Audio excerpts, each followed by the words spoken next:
Good morning.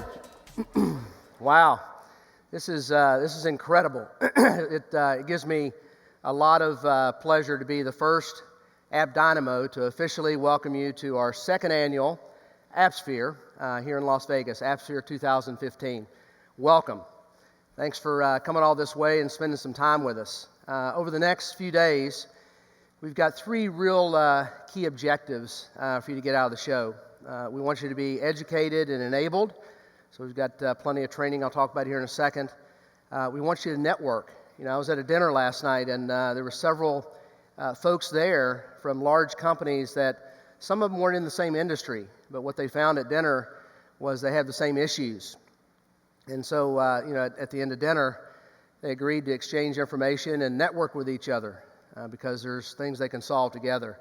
So networking will be key. And then finally, we want you to be entertained. We've got a great event for you at the Marquee that we'll have tomorrow night. Should be a lot of fun. But we've got over 1,500 attendees at this year's show. That's over double from last year. Over 300 partners. We had a great partner day yesterday, and really appreciative of those folks and everything they do for us. 50 breakout sessions to get you enabled and so forth on the technology itself. Over 1,000 people will go through free training. So just tremendous value add, if you will, to go to that training. All kinds of different levels in terms of our products. 17 sponsors. Make sure you go to the partner pavilion. In that pavilion, we've got 17 sponsors. We've got 12 demo stations. And what's unique about that, those demo stations are manned by our developers. So unlike a lot of conferences where you go and talk to salespeople, nothing wrong with that.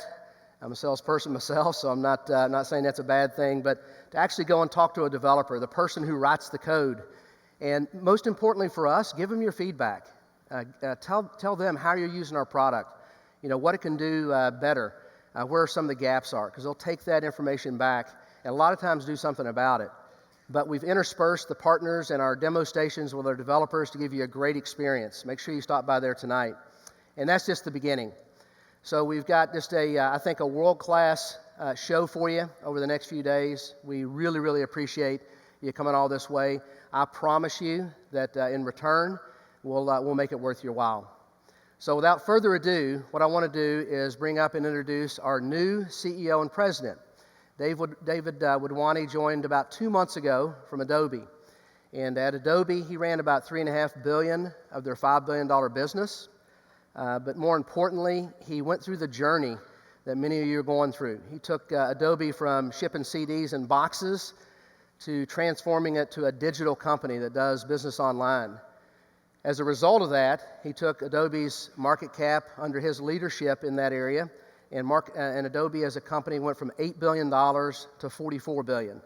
So not only a tremendous transition and journey, but certainly worthwhile for the company, its employees, customers, and their investors. So it gives me great pleasure. He's a little bit under the weather, but really eager to hear his comments in terms of where he's going to take AppDynamics to be the next great software company. So without further ado, please help me and join me in welcoming David Wadhwani to the stage. How's everyone this morning? Good, good. Well, welcome to AppSphere 2015. I'm super excited to be here. We have some amazing product announcements this morning, both important updates to products that you guys use day in and day out, and also some brand new products that I think you're going to be very excited about. We also have dozens of training sessions, and I want to encourage you guys to really make the most of them. The team has spent an amazing amount of time getting these right. They've really thought deeply about what you guys need, especially in the year ahead, and they've curated all of the content and the training over the last few months. So make sure you take advantage of that. And we of course also have our mixer or party tomorrow evening, which I'm looking forward to, not just because it's a party, but because, as Joe mentioned, I've been here just 2 months, and this is an incredible opportunity for me to spend time with all of you. So if you see me at the party, please come up, introduce yourself, tell me a little bit about yourself and what your company does. But I believe the most important thing about the next few days is that we have 1,500 of you right here, right now, in one place. You guys represent our best customers. You guys represent our most important partners. And it's important to us that you hear from each other as it is that you hear from us. Because your stories, your personal stories, are a great way for others to learn. So we have sessions over the next couple days where many of you are going to come up here and actually talk about your company's experience, your roles in that, and how the company is going through this digital transformation. And the other thing I'm going to say is that take time during the conference and tomorrow's mixer in the hallways to get a little outside your comfort zone. Walk up to someone, introduce yourself, and have a conversation about what you're doing and what they're doing. And I think what you're going to hear is that virtually every company is wrestling with the opportunities and the difficulties of digital transformation. And that no group in these companies is more impacted than IT and the ops teams in particular. And I know this because, as Joe mentioned, I've been going through my own digital transformation journey over the last 6 years. 6 years ago, I took over the digital media business at Adobe. It's Adobe's largest business and has some amazing products: Photoshop, Illustrator, InDesign, After Effects, really household names in terms of creative software. I also took it over at a time where the market conditions couldn't possibly have been better. Mobile was taking off. More photos were being taken than ever before. More videos were being shot and edited than ever before. More videos were being consumed than ever before. It was the perfect time to be taking over a creative business. Except for one thing: the business was sluggish. Revenues were growing very slowly, and unit sales were really generally flat. Something just didn't feel right. So as we dug in, we realized that the products were fantastic. The technology was great. What was wrong was how we were doing business. It was outdated.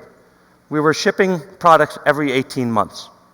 We were putting the bits on a box and shipping them to stores and putting them on shelves. And then we were expecting customers to go into those stores, pick up the box, pay $2,500 on their credit card on the way out. We were literally and figuratively stuck in that box. Customers didn't want that. What they wanted was a live and vibrant and evolving service. So we radically changed what we delivered, and we radically changed how we delivered it. We rebuilt the products so that they worked across desktop, mobile, and web. We integrated the largest creative social network directly into the products themselves. We built in a marketplace of goods, of digital goods, so people could actually buy and sell and transact business in our services. And we connected all of this through an identity system so that you could log in once and get access to all of this value. And by the way, we also charge just $10 a month, as low as $10 a month, to get started in this service. And because we got that right, Adobe today is closing in, as Joe said, on almost 6 million paid customers. That's 2 times what we transacted business with in the past. And by the way, they're continuing to talk about good growth in the years to come. They've also announced that they expect to exit this fiscal year with almost $3 billion in annual recurring revenue in 3.5 years. So that's from 0 to almost $3 billion of annual recurring revenue. I don't know if anyone's ever done that before. And their market cap today is over $45 billion, which is 5x what it was when we started these conversations just 6 years ago. And the lessons for me is that digital transformation at the end of the day is hard work. I wish I could tell you it's not. It's incredibly hard work. The other thing is that a disproportionate amount of that burden is going to rest on all of you guys, IT and ops in particular. But the benefits are huge, and I can speak as one line of business owner who was really deeply relying on my IT team and my ops team. I can guarantee you that your business owners are deeply relying on you to step up over the course of the next few years. And of course, this change is not just limited to tech companies. Everyone is changing how they do business. Let's take banking as an example. Remember when you used to stand in a line to cash a check? Actually, I was walking in here, I was realizing this was not going to go over well because a lot of you are too young to remember that. So you probably don't even know what banking hours actually mean. Because you bank wherever and whenever you want to bank. The CEO of RBS said that the bank's busiest branch is now the 7:01 train from Reading to Paddington Station. 167,000 RBS customers now use mobile banking between the hours of 7 a.m. and 8 a.m. during their morning commute. And by the way, so do the Maasai. They can now buy and sell crops using mobile devices in rural Africa. And that's the thing. Digital transformation is not just about maintaining and retaining your existing customers. It's also about expanding your reach. It's about growing the economy, and in the process, improving lives. And it's also not limited to abstract goods like banking and software. It's about every company. Let's take the Container Store as our next example, a traditional physical goods company. And as their customers started moving more and more online, they wanted to provide their customers with a richer, more personal experience. So they built a whole new set of applications that let them do everything online, including things like designing custom cabinets for their closets. So literally the customers never had to go in the store. And as the last example, let's talk about Tesla. Elon and the Tesla team didn't just make a car. They built a software platform on 4 wheels. Customers have received over 100 software updates since the car was introduced, enhancing customer experience with literally every update. And some of these updates actually improved the performance of the car in accelerating from 0 to 60. It's amazing to see how much lives and expectations have changed. And the result for all of these companies has been incredible customer loyalty.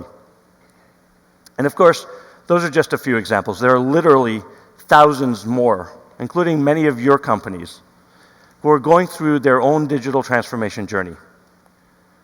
And in the process, like I said, they're turning to you and your teams. And that's where we come in. Because we know that building a simple app often requires an incredibly complex infrastructure, hundreds of services, dozens of databases, multiple networks across multiple geos.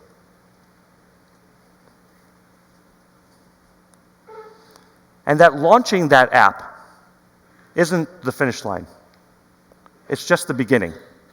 Because now more than ever, agility matters. You need to test and you need to iterate faster than ever before, which means you need help making sure that everything in your systems is running despite the fact that your environment is more dynamic than ever before. Because in today's world, you have to recognize that your competitors are unfortunately up and running just fine when you're down. And that an outage may cost you more than just one lost transaction. It might cost you a loyal customer. Or better yet, let's flip this around. When your competitor's customer comes to you, won't it be great to know that your site is performing well and that you've done everything it takes to capture more than just that one transaction, that you've done everything to take that new visitor and convert them into a loyal customer? And that's what we want to help you with. Now, over the next few days, I want you to pay attention to 3 things in particular. First, the product announcements. As Jyoti, our founder, is going to share with you later this morning, we're very focused on performance. But we're going to start to give you that insight in terms of how that performance is starting to actually impact your business in deeper ways. Pay attention to the number of partners we have here. We have now over 300 of you are from partner companies, technology partners, managed service providers, resellers, because we know we can't do this alone. The opportunity in front of us to make this transition happen, not just for a few companies, but for the industries, all the major vertical industries, requires great partnerships. So all of the partners out here, thank you for your partnership. And for those of you, spend time with them. They've got some amazing stories to tell, and you'll hear from them over the course of the conference as well. And then lastly, spend time with each other. This can't be understated. What the person in front of you or behind you or to the side of you is experiencing is not that different from what you're experiencing. And by having that network of people you can turn to, that's going to be an amazing opportunity. I want this conference to be known not just as the conference where AppDynamics comes and talks to you about the things that we're doing. I want this to be the place you come to meet with other people who are dealing with the same issues day in and day out. All right, so with that said, again, welcome to AppSphere 2015. Let's roll up our sleeves and dive into some details, and for that, I'm going to hand it back to Joe.